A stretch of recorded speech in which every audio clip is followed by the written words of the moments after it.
Hey, Dan Passarelli here.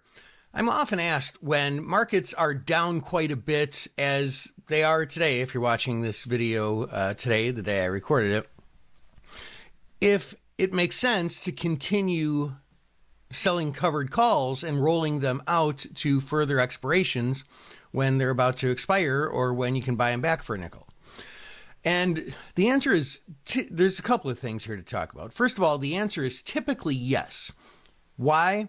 Well, because you don't really know exactly if the market is going to continue higher and cause trouble for your covered calls or continue lower, and you'll just be able to continue lowering that cost basis as the stocks go lower, especially because when most stocks go lower, their implied volatility goes higher and you can sell those calls at a much higher price.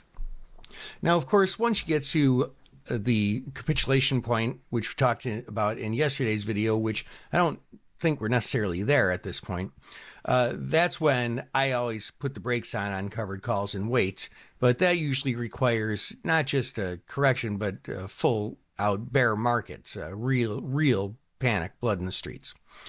But another thing I'd like to point out is that this is an excellent opportunity for cash secured put sellers because the implied volatility is very, very high.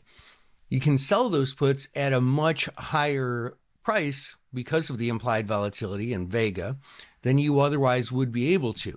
So these down markets, covered calls and cash secured puts actually work really, really well in them. I hope that helps. This is Dan Passarelli, Trade Smart.